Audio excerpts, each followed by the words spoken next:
ಓಂ ಶ್ರೀ ಸದ್ಗುರು ಪಾದುಕಾಭ್ಯಾಂ ನಮಃ. ಎಲ್ರಿಗೂ ನಮಸ್ಕಾರ. ಸೌಂದರ್ಯ ಲಹರಿಯ 98ನೇ ಶ್ಲೋಕವನ್ನು ಹೇಳ್ತಾ ಇದ್ದೀರಿ. ಕದಾ ಕಾಲೇ ಮಾತಃ ಕಥಯ ಕಲಿತಾಲಕ್ತಕರಸಂ ಪಿಬೇಯಂ ವಿದ್ಯಾರ್ಥಿ ತವ ಚರಣ ನಿರ್ಣೇ ಜನಜಲಂ ಪ್ರಕೃತ್ಯಾ ಮೂಕಾನಾಮಪಿ ಚ ಕವಿತಾ ಕಾರಣತಯಾ ಕದಾ ಧತ್ತೆ ವಾಣಿ ಮುಖಕಮಲತಾಂಬೂಲರಸತಾಂ. ಕದಾ ಕಾಲೇ ಮಾತಃ ಕಥಯ ಕಲಿತಾಲಕ್ತಕರಸಂ ಪಿಬೇಯಂ ವಿದ್ಯಾರ್ಥಿ ತವ ಚರಣ ನಿರ್ಣೇ ಜನಜಲಂ ಪ್ರಕೃತ್ಯಾ ಮೂಕಾನಾಮಪಿ ಚ ಕವಿತಾ ಕಾರಣತಯಾ ಕದಾ ಧತ್ತೆ ವಾಣಿ ಮುಖಕಮಲತಾಂಬೂಲರಸತಾಂ.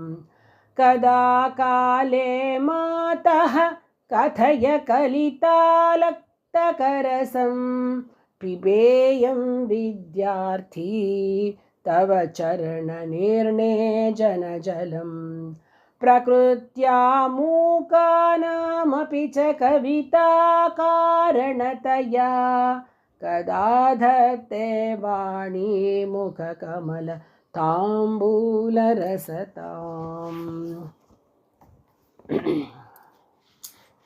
ಹಿಂದಿನ ಶ್ಲೋಕದಲ್ಲಿ ದೇವಿಯ ಸಿದ್ಧಾಂತವನ್ನು ಹೇಳಿದರೆ, ಈ ಶ್ಲೋಕದಲ್ಲಿ ದೇವಿಯ ಪ್ರಾರ್ಥನೆಯನ್ನು ಹೇಳ್ತಾರೆ. ಸ್ತೋತ್ರ ಲಕ್ಷಣ ಬಂದು ಪ್ರಾರ್ಥನೆ ವರ್ಣನೆ ಬಂದು ದೇವಿಯ ಪಾದೋದಕದ ಮಹಿಮೆಯ ವರ್ಣನೆಯನ್ನು ಮಾಡ್ತಾ ಇದ್ದಾರೆ. ಮಾತಃ ಅಮ್ಮ, ತವ ನಿನ್ನ ಕಲಿತಾಲಕ್ತಕರಸಂ ಲಾಕ್ಷಾರಸ ಮಿಶ್ರವಾದ ಪಾದ ಪ್ರಕ್ಷಾಲಿತ ಜಲವನ್ನು ವಿದ್ಯಾರ್ಥಿ ವಿದ್ಯೆಗಳನ್ನು ಬೇಡುವವನಿಗಾಗಿ ನಾನು ಬೇಡುವವನಾಗಿ ಕದಾಕಾಲೆ ನನ್ನ ಜೀವಿತ ಕಾಲದಲ್ಲಿ ಯಾವಾಗ ಪಿಬೇಯಂ ಕಥಯ ಕುಡಿಯುವೇನು ಹೇಳಮ್ಮ.